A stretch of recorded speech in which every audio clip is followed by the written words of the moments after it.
안녕하세요. 제 아름다운 선물입니다. 오늘은 지하련님의 결별을 소개해 드리겠습니다. 지하련님은 1912년 경남 거창에서 태어난 여성 소설가로 본명은 이현욱입니다. 1935년에 카프 해산을 전후하여 당대 카프의 지도자였던 임화와 결혼을 하여 주목을 끌었습니다. 1940년 문학평론가인 백철의 적극적인 추천으로 결별을 문장에 발표하며 문단에 등단합니다. 본 작품 결별은 결혼 후에 고향으로 내려온 친구를 통해 느끼는 주인공의 감정 묘사를 통해 당시 여성들의 신연애관과 여성 심리를 묘사하며 결국에는 남편으로부터의 심정적인 독립과 함께 결별을 하는 과정을 그린 자전적 소설입니다. 그럼 작품을 감상하시겠습니다.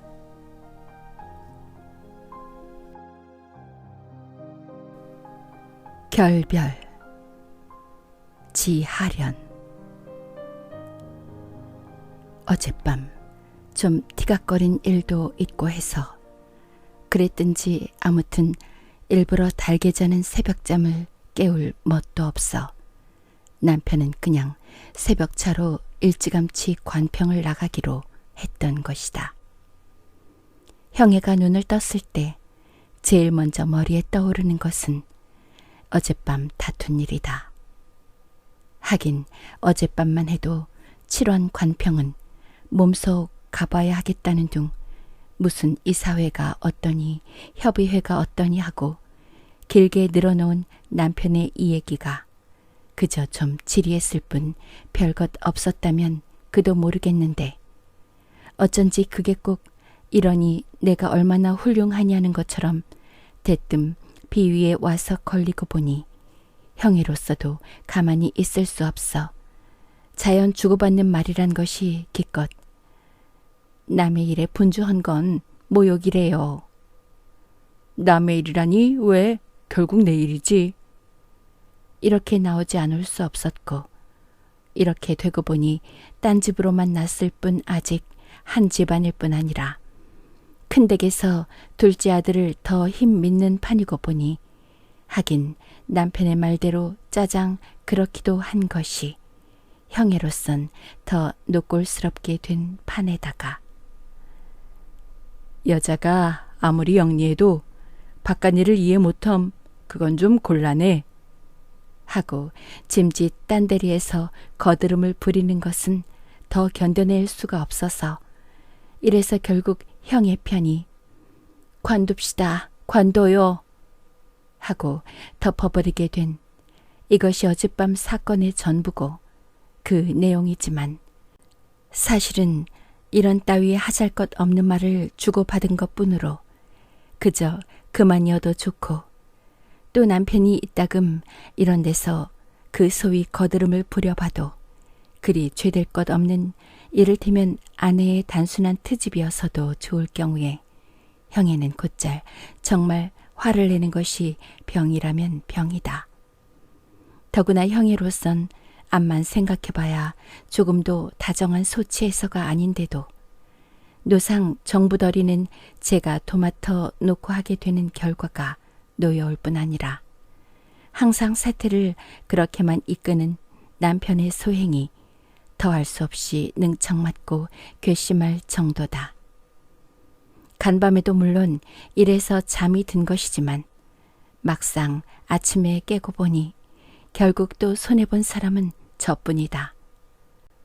지금쯤 분주히 관평을 하고 있을 남편에게 비해서 이렇게 오두만이 누워 천장 갈비만 헤이고 어젯밤 일을 되풀이하는 제가 너무 호젓해 해서인지는 모르나 아무튼 일찍 일어났대 봤자 별로 할 일도 없고 또 일찍 일어나기도 싫어서 그냥 멍충이 누워있으려니 어디난 거미줄 한 나불이 천장 복판에서 그네질을 한다.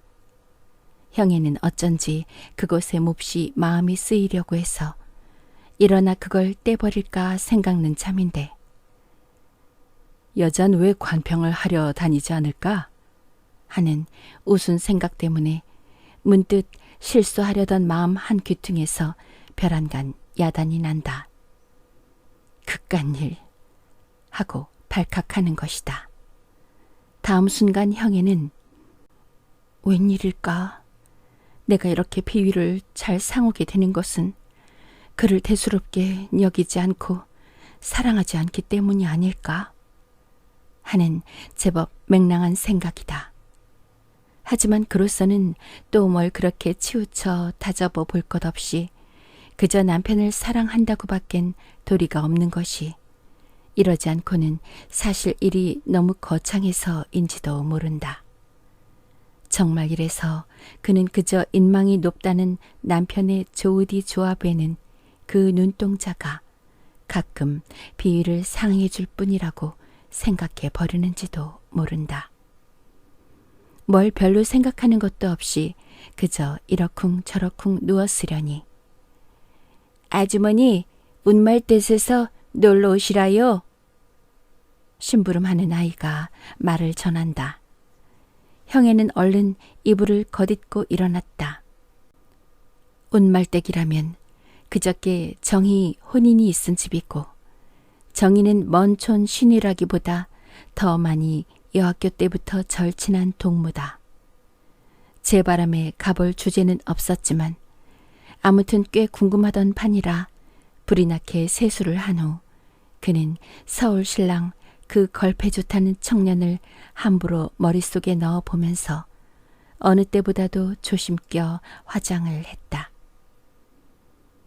저녁에 아저씨가 오셔도 운말댁에 갔다고 여쭈고 집안 비이지 말어라. 형에는 문 밖을 나섰다. 너무 맘써 치장한 때문인지 언제라도 입을 수 있는 흰 반호장 저고리에 옥색 치마가 쨍한 가을 볕살에 눈이 부신다. 어째 횟박을 쓴 것처럼 분이 너무 많이 발린 것도 같고 입술이 주홍처럼 붉은 것도 같아서 뒤뚝뒤뚝 얼울한 판인데 아이랴 새댁 나들이 가나배 잔치집 가요? 하고 마을집 노인이 인사를 한다. 네 하고 그저 인사를 받는 둥 마는 둥 하려니 어쩐 일로 그 노인이 꼭 얼굴만 보는 것인지 그는 귓밑이 화끈하다. 망할 노인네 속으로 무슨 흉을 잡으려고. 형에는 괜히 이런 당차는 소갈치를 부리고 옆으로 얼굴을 쳐들다시피 하고는 황황히 큰 길을 나섰다. 큰 길 옆 음식점 앞에선 무던히 키가 크고 다부지게 생긴 엿장사가 어느 우대 사투리론지 엿판을 치며 얼싸녕을 빼고 있다.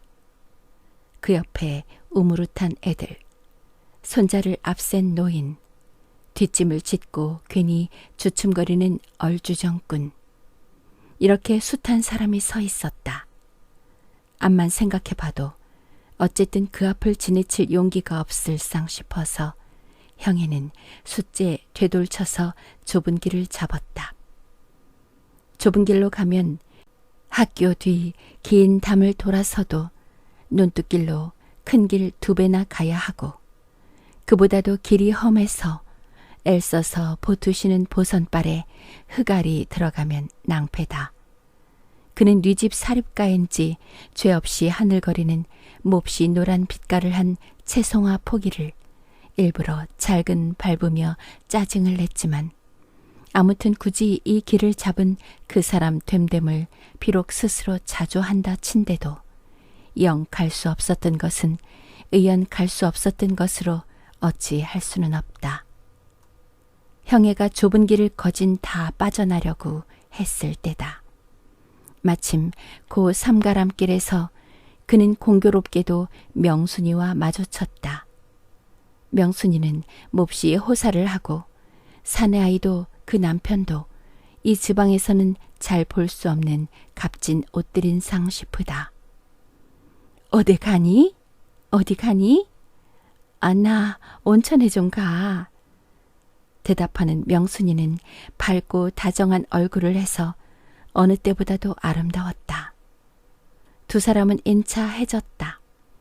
학교 뒤 긴 담을 돌아 나오려니 저런 게 행복이라는 걸까? 하는 야릇한 생각에 썬듯 걸린다. 생각하면 형에는 전부터 명순이 같은 애들이 그리 좋지 않은 폭이다. 명순이만 두고 말해도 처음 시집 갈 땐 그렇게 중내산에 싫다던 아이가 시집 간 지 얼마가 못 돼서부터 혹 동무들이 찾아가도 조금도 탐탁해하지 않는 대신 날로 살림 잘한다는 소문이 높아가는 것부터가 싫기도 했지만 그보다도 개개 두고 볼라치면 학교 때 공부 못하고 빙충맞게 굴던 군들이 시집가선 곧잘 착한 말 듣고 잘 사는 것이 참 이상하고 알 수 없는 속내이기는 했지만 아무튼 그걸 부럽게 여길 맘보다는 일종 멸시하고 싶은 생각이 더 컸던상 싶다. 하지만 웬일로 이제 이렇게 긴 담을 끼고 호젓이 생각하노라니 그 귀엽고 고운 생각을 다목다목 지녔던 죽은 숙희라든가 남편과 이혼을 하고 지금은 진남포 어디서 뭘 하는지도 모른다는 지순이라든가 또 개봉이나 이제 형의 저 같은 사람보다도 명순이 같은 애들이 훨씬 대견하고 그저 그만이면 그만으로 어째 훌륭한 것 같은 생각이 들기도 한다. 다음 순간 그는 맘속으로 가만히 지순이는 뭐라고 있을까? 무슨 바엔가 찻집에 있다는 소문이 정말이라면 그건 명순이처럼 곧 남편이 좋아지지 않은 죄고 음악이 취미라고 해서 축음기 판을 무수히 사들이고 오케인지 뭔지 하는 데서 가수들이 오는 날이면 숱한 돈을 요리값으로 없애곤 하든 그 남편을 끝내 싫어한 죄일까? 하고 생각해 본다. 그러나 어쩐지 이런 생각이 채 끝나기도 전에 이보다 몇 배 더한 이상한 노여움을 어찌할 수가 없다. 발 아래 폭삭폭삭 밟히는 흑알을 한 줌 쥐어 누구의 얼굴에고 패 끼얹고는 그냥 돌쳐서고 싶은 야릇한 분만이다. 마침 성호천이란 냇물을 끼고 내리 걸으면서 그는 맘속으로 패받듯 숱한 말을 중얼거렸다. 무슨 소린지 한참 중얼대고 나니까 어째 맘이 헛젓한 것이 이상하게 쓸쓸한 정이 든다. 쟁평하니 남실거리는 여울물이 보였으나 그는 죄고만한 돌멩이로 파문을 긋고 싶은 마음도 없이 그저 휘청휘청 걸었다. 어디난 대사를 치른 마당이라고 새끼 나부랭이 조이 조각, 떡 부스레기 이런 것들이 어수선히 널렸는데도 그게 상가나 무슨 불길한 마당과는 달라서 어쩐지 풍성풍성하고 훈훈한 김이 어디서고 당홍치마를 입은 신부나 귀밑이 파르란 신랑이 꼭 나타날 것만 같아서 짐짓 대청 앞을 피하고 셋문으로 해서 정의가 거처하는 방 쪽으로 가만가만히 가려니까 아니나 다르랴 정의가 뛰어나온다. 여론 깍쟁이 그렇게 새침을 띈담? 그래 모시러 보내지 않았으면 안 올 뻔했지? 정의는 야속하다는 듯이 눈을 흘긴다. 형에는 정의 태도가 하도 신부답지 않다기보다도 너무 전날 그대로여서 어떻게 보면 그게 더 고와 배는 것 같기도 했지만 또 한편 이상한 감을 주기도 해서 어쩐지 얼굴이 달았다.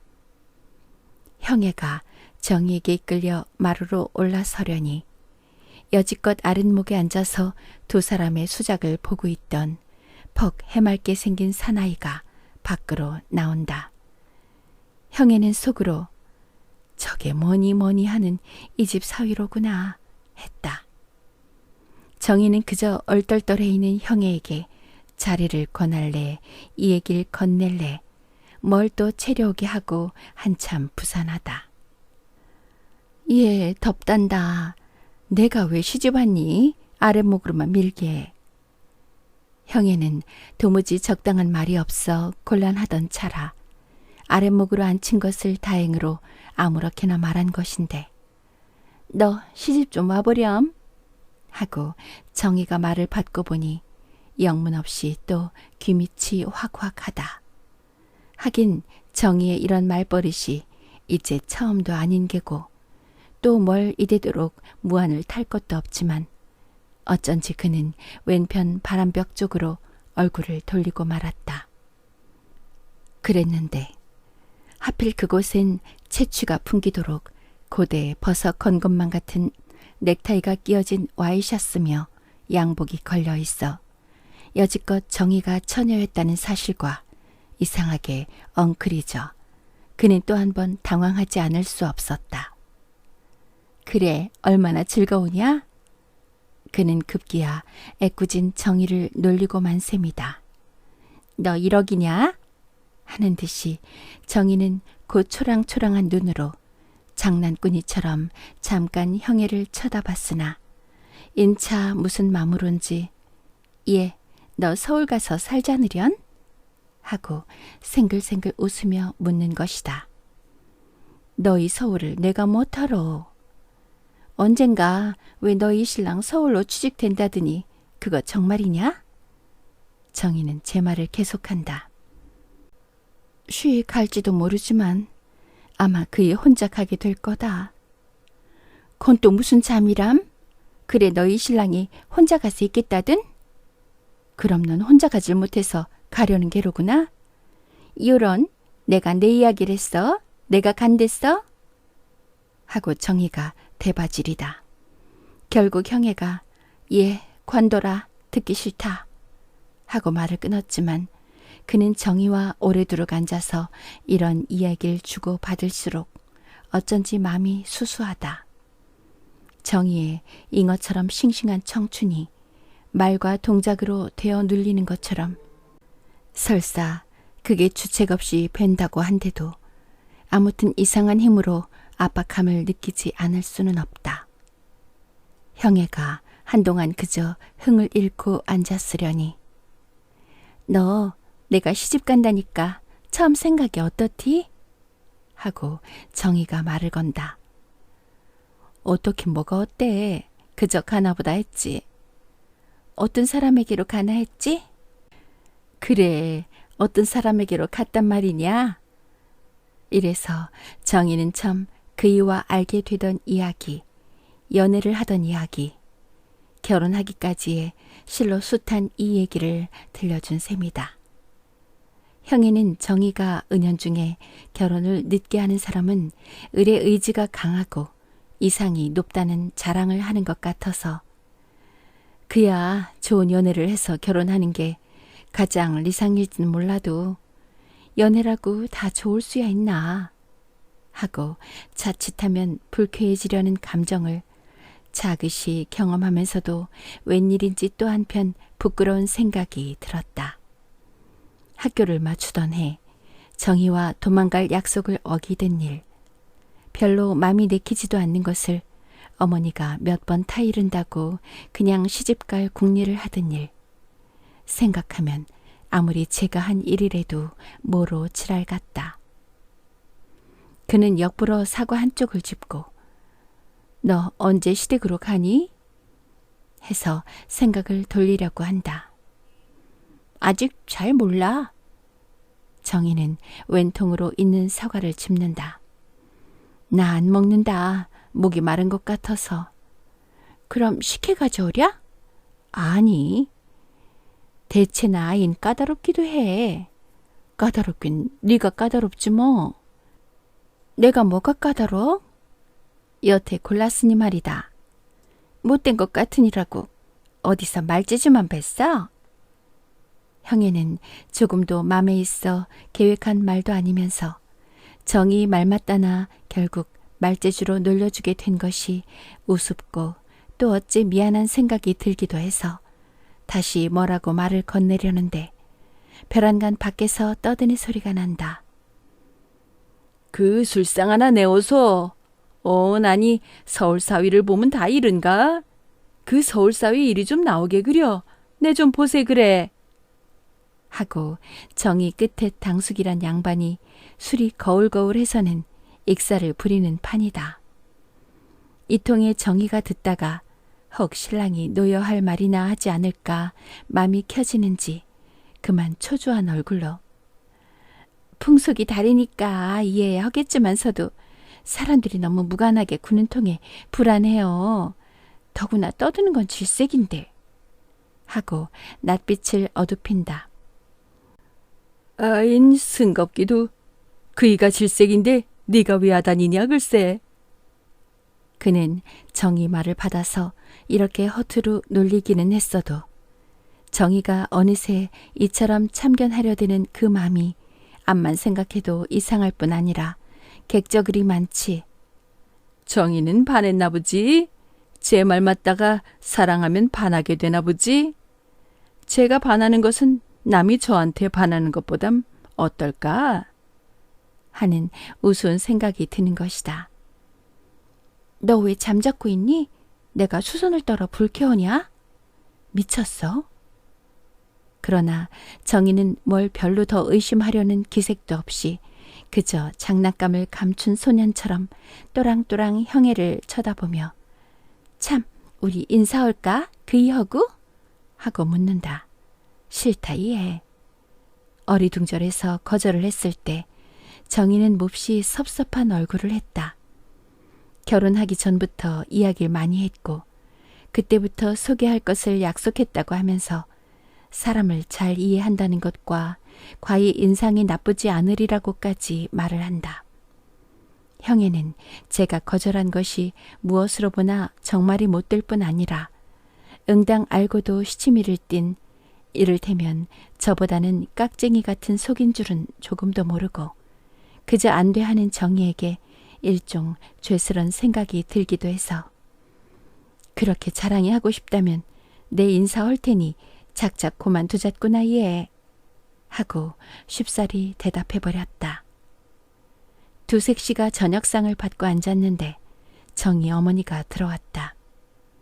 많이 먹으라는 둥, 혼인날 왜 안 왔느냐는 둥, 인사치레 허랴, 딸 걱정, 사위 자랑 허랴, 갈피를 못 잡는 주인 마나님의 부산한 이야기를 곁들어 형에는 제 생각에 기울었다.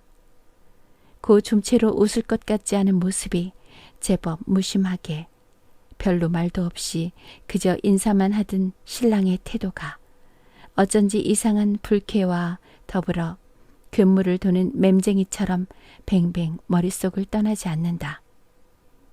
정희 어머니는 이제 시집이라고 훌 가버리면 그만인데 자주 놀러 오게. 이따가 밤참 먹고 오래 놀다 가게. 하며 쉬 큰 방으로 올라갔다. 어머니가 나가자 정희도 따라 숟갈을 놓으며 왜 고만 먹니? 하고 쳐다본다. 넌 왜 고만 먹니? 둘이는 웃었다. 별 의미도 없는 그러나 몹시 다정한 웃음을 웃으면서도 어쩐지 형에는 점점 맘이 편칠 못하고 자꾸 어두워지려고 해서 곤란했다. 그런데다 정희가 멋모르고 자꾸 이 얘기를 꺼내놔서 더욱 딱하다. 그래서 그만 이빨이 쏜다고든지 두통이 심하다고든지 해서 피해볼까도 생각해봤으나 그러나 그럴 수도 없을 것 같아서 한번 보고 그런 걸 어떻게 하니? 하고 말을 받았다. 깍쟁이 같으니라고. 그럼 꼭 좋다 말을 해야 한단 말이지? 그래 참 좋더라. 말이 떨어지자 형에는 도두새고 앉은 종아리를 사정없이 얻어맞았다. 아이 아파. 너 막 쓸수 누나. 난 갈 테다. 하고 형에는 종아리를 만진다. 그는 비단 장난의 말로뿐 아니라 정말은 조금 전부터 그만 갔으면 하는 생각이 들기도 했다. 노했니? 맘 놓고 때려서 아프냐? 눈이 꽝해서 잠자코 앉았는 형애를 보자 미안한 듯이 정희가 말을 건넨다. 그는 속으로 또 괜히 딴 대리를 잡누나 하면서 쑥스럽다 얘. 하지만 네 기쁨에 내가 공연한 희생을 당한 셈이니 사과는 해야 하지 않어? 하고 되도록 다정한 낯빛을 한다. 정희가 거진 방바닥에 닿도록 절을 하고 서로들 웃고 하는 판에 새댁들이 뭘 이리 크게 웃나? 하고 정이 큰 오라범떼기 문을 연다. 일갓집 젊은 댁들이 매서 신랑 신부 데려오라고 야단이 났으니 빨리 큰 방으로 가자는 것이다. 먼저 오라범댁을 보낸 후 정희는 왜 오늘따라 오랬느냐고 짜증을 내다시피 하는 형애를 졸랐다. 다들 모여서 논다는데 빠지면 섭섭할 것 같아서 그랬지 뭐. 하긴 나도 별로 가고 싶은 건 아니야. 하지만 안 가면 또 뭐니 해도 말썽이 귀찮지 않아? 그리고 그 이들하고 놀아보면 구수한 게 의외로 재미있다 너. 하고 정희는 은근히 형애의 그 타협하지 못하는 곳을 나무라는 것이다. 형애는 그래 내 혼인놀이라는 게 아무렇기로니 네가 빠져야 옳단 말이냐? 하고 짐짓 채치는 정이 말이 아니더라도 아무튼 가야 할 것만 같아서 일어나긴 했지만 대소가 젊은이들이라면 모두 형애와는 동서빠리거니와 아주머니 빠리겠는데 어쩐지 그는 전부터도 이 사람들을 대하기가 제일 거북했다. 따지고 보면 자기네들도 다 소학교라도 마친 사람들이고 이보다도 나들이 갈 때라든가 무슨 명일날 같은 때 볼라치면 고운 옷은 더 잘 입은 것 같은데도 어째 형애만 보면 연상 살금살금 개우똥 거리는 것만 같고 암만 애를 써도 그 사람들과는 도저히 어울리질 않는 것만 같아서 오히려 완고한 할머니들을 대하기보다도 더 힘이 들고 싫었다. 암만 해도 난 그만둘까 봐. 형애는 한 번 더 주저한다. 아인, 뭐가 그리 무셔냐? 정희는 갑자기 어른 티를 부리고 말하는 것이다. 전에도 이런 경우엔 일수 정희에게 야단을 맞는지라 무섭긴 누가 무섭대 하고 그는 일부러 나지막한 대답을 하려는데 그럼 뭐냐? 너 그거 결국 못난 거다? 하고 정말 야단을 하는 것이다.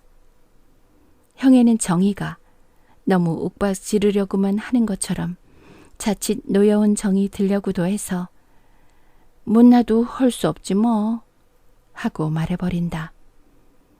글쎄 그렇게 말함 그건 또 딴 게지만 아무튼 가야 해요. 고대 잘 놀다가 뭐가 무섭다고 도망한 것처럼 되면 그 화나지 않어? 정희는 두 손을 한데 모으고 자 갑시다. 제발 가주시옵소서 하는 듯이 비는 흉내를 낸다.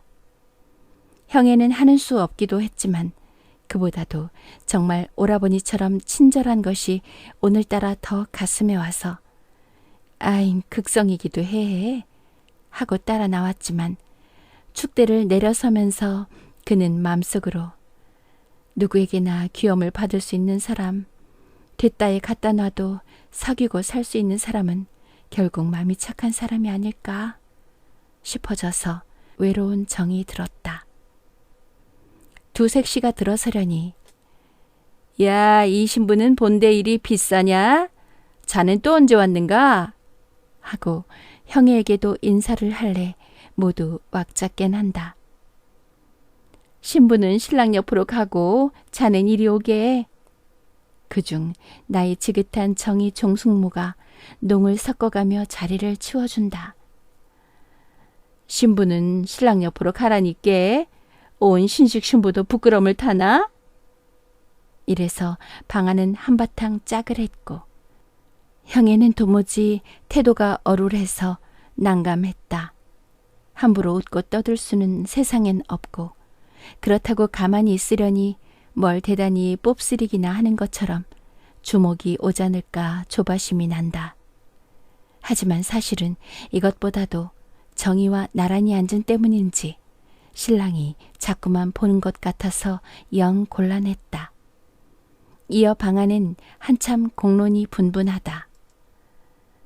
뭘 해서라도 오늘 밤엔 좀 단단히 턱을 받아야만 할 겐데 화투를 하자니 사람이 많고 우리 유수로 나서볼까?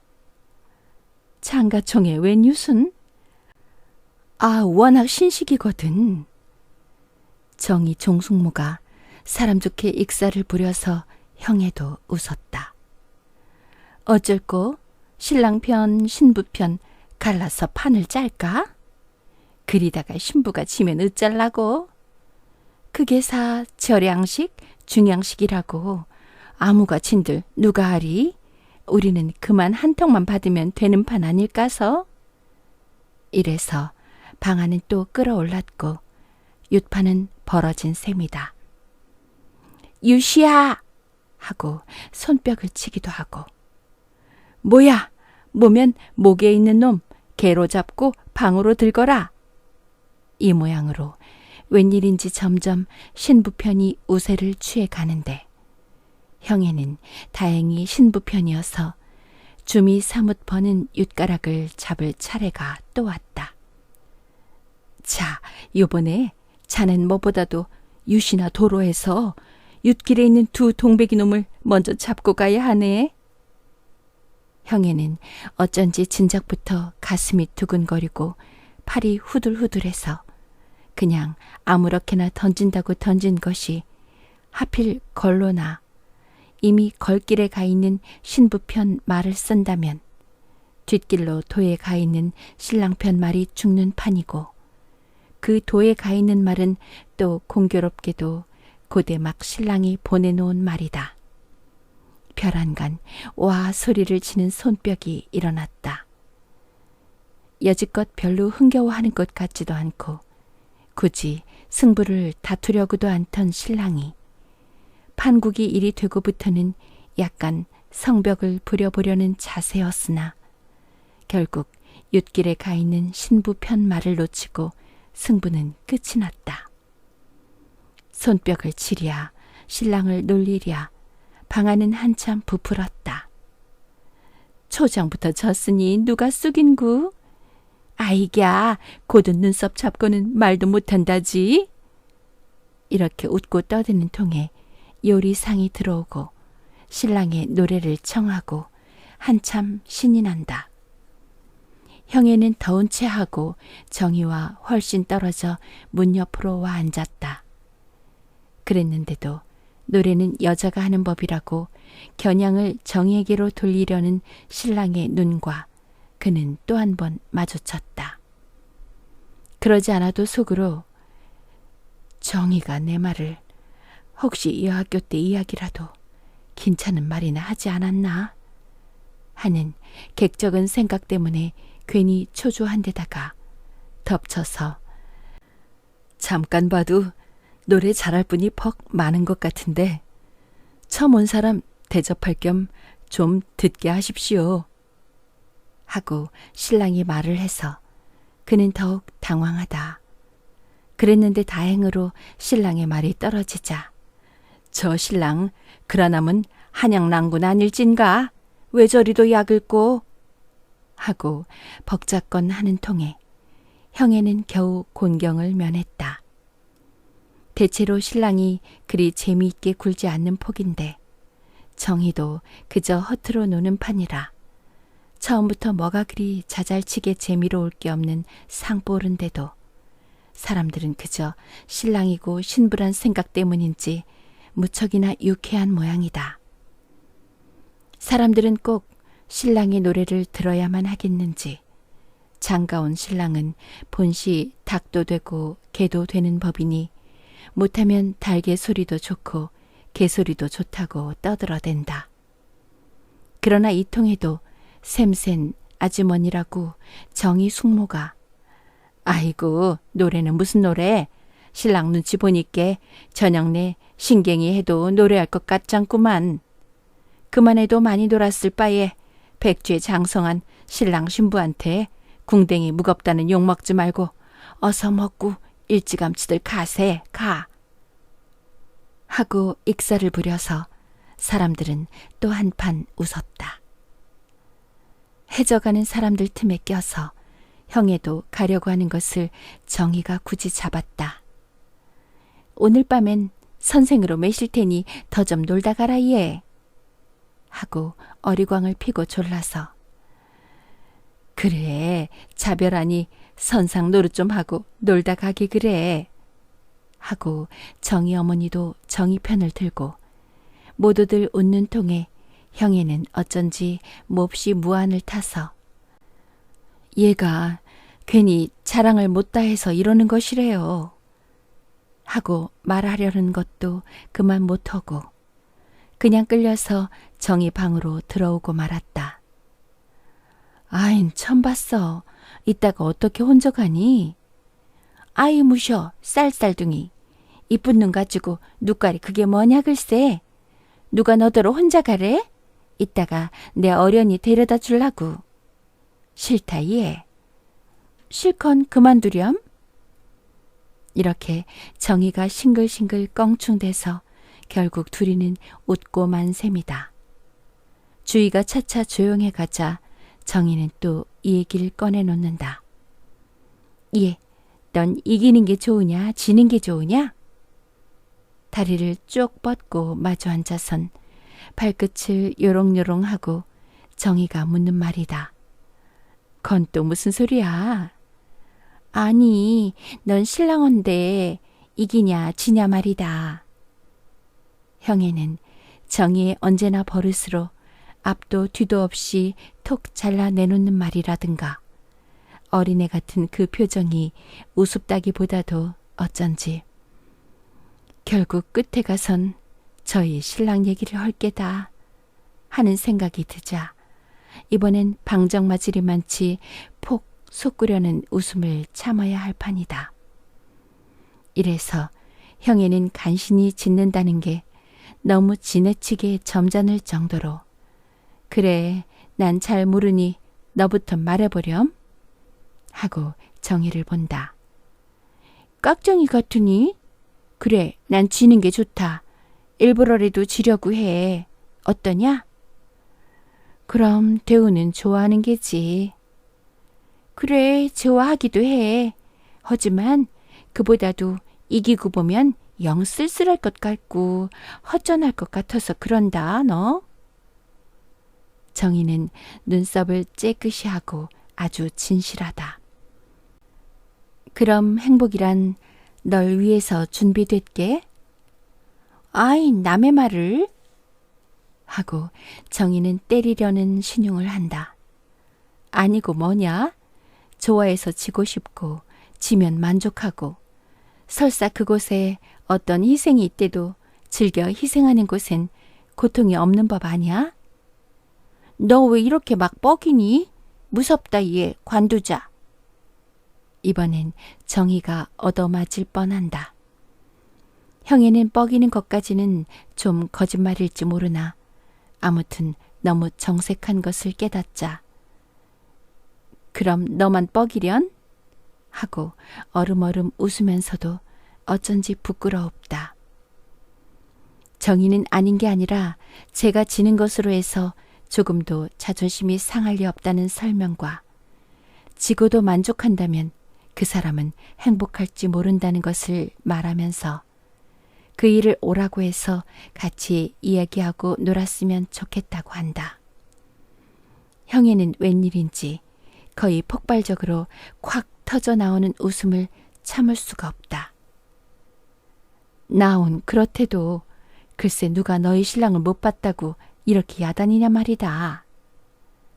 형에는 일은 심보하고는 전 소라통이야 왜? 하고 토라지려는 정희 말을 듣는 둥 마는 둥 소라통이 아니면 뭐냐 그럼? 하고는 그저 웃었다. 조금 후에 형에는 전에 달러 별 대꾸도 없이 그저 시무룩해 있는 정희를 발견하자 흠칫 너무 심히 굴지 않았나? 하는 후회가 난다. 제가 슬플 때라던가 기쁜 땐 꼭 어린애처럼 순진해지는 정인 것을 누구보다도 잘 아는 형애로서는 정희가 하는 노릇을 단지 자랑으로만 볼 수는 없다. 형애는 속으로 제가 좋아하는 내가 제가 좋아하는 그이와 친했으면, 제가 좋아하듯 서로 좋아했으면 하는, 이를테면 정의다운 맘씨가 아닐까 싶어서 더욱 짓궂게 군 것이 미안해진다. 너 노했니? 못났다 얘. 어쩜 그렇게 생판이냐? 뭐가 생판이야? 어린애란 말이다. 어린애라도 좋아. 한순간 둘이는 이상하게 부끄러운 어색한 분위기에 쌓였으나, 그러나 인차 정희는 훨씬 명랑해져서 이따 꿈난 네가 몰라져서 쓸쓸탄다 하며 트집까지 부린다. 전에도 이런 경우엔 맡아놓고 정희가 해결을 지워줬지만 형에는 진정 마음으로 이날처럼 고마운 적은 별로 없다. 그리고 또 이날처럼 그걸 모른 척 해본 적도 없다. 모르긴 뭘 몰라 하고 형에는 되도록 남의 말처럼 무심하려는데, 그럼 데려오랴? 하고 낙구쳐서 그는 너도 참 하고 당황한 웃음을 웃지 않을 수 없었다. 자정이 훨씬 넘어서야 형에는 정희 집을 나섰다. 혼자 가도 괜찮다고 사양을 했지만 결국 세 사람은 가까운 길을 버리고 해안통을 나란히 걸었다. 중앙 잔교를 지나서 뗏목으로 만든 긴 나룻가에 나서려니 조그막식한 산들이 병풍처럼 둘러있어 언제 보아도 호수 같은 바다가 안전해서 찰싹거린다. 왜 안개가 끼려고 할까? 뽀얀 안개가 산에고 바다에고 김처럼 스려 있어 조금도 가을 같지가 않다. 왜 안개가 낄까? 이번엔 신랑이 묻는다. 혹 비가 오려면 안개가 낀대지만. 정희는 말끝을 맺지 않고 하늘을 본다. 신랑도 따라 그저 은하수를 할 것만 같은 하늘을 쳐다봤다. 아지랑이가 꼈든 안개가 꼈든 유리알처럼 영롱한 하늘이 사뭇 높아서 하늘은 아무리 봐도 가을 하늘이다. 그러나 그게 조금도 북방 하늘처럼 쇠락한 감을 주지 않는 것이 더욱 연연한 정을 주지 않는가. 음산한 가을비가 오다니 모를 말이다. 정희는 이제 여름밤을 보라고 연성 자랑이다. 정희 말을 들으면 비가 오려고 하는 전날 밤과 비가 개인 날 밤이 여름밤 치고는 제일 곱다는 것이다. 그렇게 하늘만 고운가? 하고 신랑이 웃으면 말로 정희 말을 받으며 힐긋 형애를 봤다. 형애는 잠자코 있기가 어쩐지 거북해서 처음이세요? 하고 그저 얼핏 나오는 말을 한 것이지만 제가 생각해봐도 대체 뭐가 처음이냐는 것인지 모를 말이라 더욱 어색했다. 정희는 신랑이 이제 처음 와본다는 것과 대단히 좋은 곳이라고 형의 말에 인사를 하자 더 신이 나서 섬으로 낚시질을 가 조개를 캐고 소라를 따는 이야기, 섬의 밤은 무척 꺼멓고 이심이가 산다는 바윗돌이 무섭다는 이야기를 했다. 또 신랑이 짐짓 바닷가 색시들은 사나울 게라 하고 말을 해서 형애도 웃었다. 왜? 바다가 얼마나 좋은데 그래? 우린 되우 슬프거나 외로울 땐 갑자기 바다가 그리워지고 풍랑이 몹시 있는 바다에 가서 죽고 싶대요. 건 또 웬일일까? 물귀신의 넋일까? 하고 신랑이 웃고 정희 말을 받으며 이러다간 내일 도망하게 되리다 해서 색시들은 자지라지라고 웃었다. 정희는 신랑이 그 큰 소리로 우찌들이나 좀 말라고 하는 것이 더 우습고 재미있다는 듯이 남해서 배를 타고 여수로 가려면 바다에 나간 남편을 기다리다 죽은 원귀가 있는 섬이 있는데 혹 비가 오려는 날 어선이 그곳을 지나노라면 아주 구슬픈 울음소리가 들린다는 이야기. 또 옛날에 어떤 총각이 돌치라는 아주 조그만 섬에 가서 고기를 낳고 살았는데 하루는 달밤에 고기를 낚노라니 아주 머금어 빼친 듯한 처녀가 호련히 나타나서 밤마다 놀다가는 꼭 새벽이면 눈물을 흘리고 물속으로 들어갔단 이야기를 장난꾸니처럼 재질대며 알고 보니 그게 바로 인어였대요 하고 사불안거린다. 정말 인어라는 게 있을까?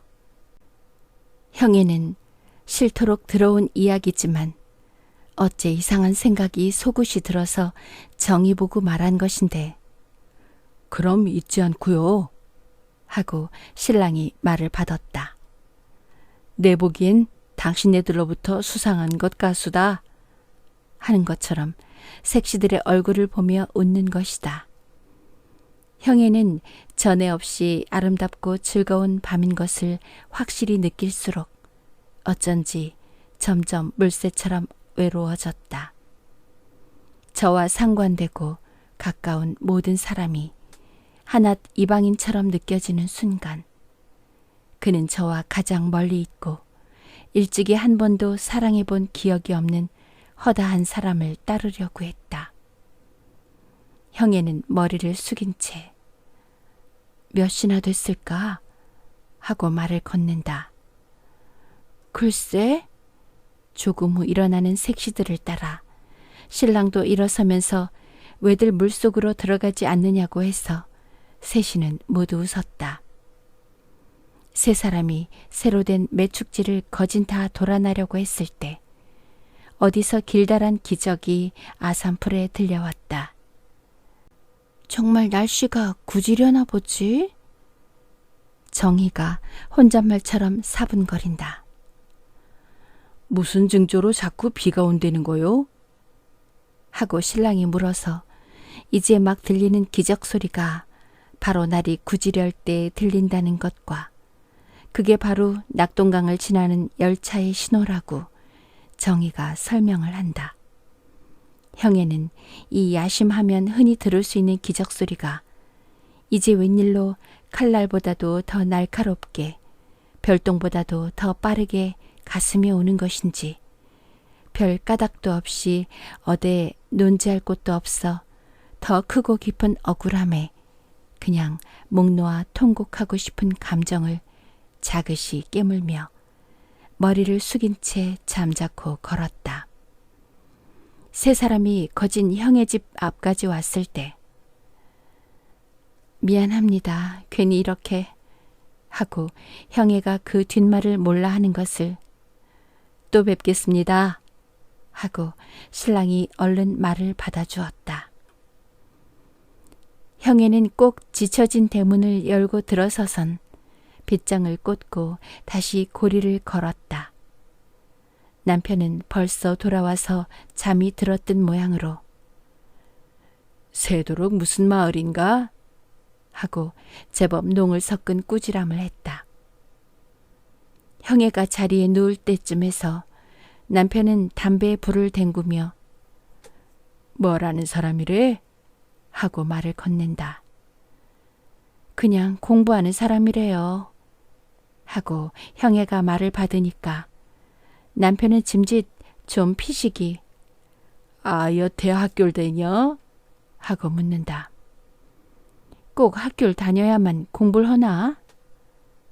좀 생파르게 대답하는 아내의 말이 있은 지 얼마 있다가 남편은 일부러 푸푸 소리를 내고 연기를 뿜으려 혼잣말처럼 공부를 하는 사람이다. 좋은 팔자로군. 하고 흥청거린다. 형에는 남편의 이러한 태도가 어쩐지 마땅찮았다. 자기도 역시 그 나이 또래인데도 무슨 자기보다는 훨씬 어린 사람의 이야기나 하듯 오만한 그 표정이 어쩐지 비위에 거슬린다. 그래서 짐짓, 건대 여간 침착한 사람이 아니야요 하고 말을 해봤다. 그랬더니 남편은 역시 무표정한 얼굴로 얼굴도 잘나고 하며 맞장구를 치는 것이다. 이때 형애에겐 쏜살같이 내 마음을, 내가 뭘 생각고 있는지를 그는 자기대로 짐작한 게다. 그래서 이것이 그 노염의 표정인 게다. 이렇게 생각이 드자 또 뒤미쳐서 이런 때 남편의 표정이 이래야만 하는 것일까? 하고 생각이 든다. 형애는 알 수가 없었다. 웬일인지 분하다. 왜 동무 남편님 좋건 좋다고 하는 게 뭐가 어떻고 왜 나쁘담? 하고 형애는 그만 미리 덜미를 잡으려는 신용이다. 그런데 웬일인지 이렇게 말을 시작고 보니 뭘 한번 억척같이 버티어보고 싶은 애매한 충동이 느껴졌다. 그래서 말해봐요. 내일 광고를 써붙이든지 세상 밖으로 쫓아내든지 한번 맘대로 해보세요. 하지만 난 당신처럼 거짓말은 할 줄 몰라요. 하고 허벅지벅 저도 알 수 없는 말을 헌다. 사실 형에는 한번 불이 번쩍 하도록 맞닿고 싶었다. 그리면은 차라리 뭔지 후련할 것 같았다. 그러나 남편은 형애가 하는 말을 어떻게 들었는지 내가 뭘 했다고? 하며 거의 당황해서 일어앉는다. 당신은 번듯하면 날 잡고 힐난하려 들지만 언허 그참 그래 내가 어쨌단 말이오. 왜 남이라고 좋단 말 못하란 법 있나? 그리고 또 당신이 뭘 그리 좋단 말을 했기에 내가 어쩐다고 이러오. 자, 그리지 말래도 그래. 괜히 평지에 불을 일궈 뒤각대각하면 그 모양이 멋대우. 그저 당신은 아무것도 아닌 것 가지고 이러지 마루에. 내 아무 말도 안 느리다. 하고 괜히 쉬쉬한다. 형애는 자리에 누워서도 아무것도 아닌 것 가지고 내 아무 말도 안 느리다. 하고 남편이 하던 말을 되풀이해본다. 암만 생각해도 이게 아닌상 싶다. 맞장구를 치는 것도 이게 아니고 당황해하는 것도 이거여서는 못 쓴다. 아무튼 도통 이런 게 아닌 것만 같다. 얼마 후 형애는 내가 아주 괴숭한 짓을 할 때도 그는 역시 모양이 뭐대우 내 아무 말도 안 느리다 할 건가 싶어진다. 이렇게 생각고 보니 어쩐지 정말 꼭 그러할 것만 같다. 동시에 이렇게 욕주고 사람을 천대할 법이 있느냐 하는 외침이 전광처럼 지나간다. 순간 관대하고 인망이 높고 심지가 깊은 훌륭한 남편이 더할 수 없이 우열한 남편으로 하낱 비굴한 정신과 그 방법을 가진 무서운 사람으로 형의 앞에 나타났다. 점점 이것은 과장되어 나중엔 그가 반드시 나를 해치리라 는 데서 그는 오래도록 놓여왔다. 웬일로 밤이 점점 기울수록 엉머구리 떼처럼 버러지들이 죽게 우르댄다. 저 길다랗게 끼룩끼룩 하는 것은 지랭일 테고 끼뜩끼뜩 하는 것은 귀뚜레밀 테지만 저 사르르 사르르 하고 쪽쪽쪽 하는 벌레는 대체 어떤 형상을 한 무슨 벌레일까? 왜 저렇게 몹시 울까? 싶으다. 갑자기 밀물처럼 고독이 온다. 드디어 형에는 완전히 혼자인 것을 깨닫는다. 문장 1940년 12월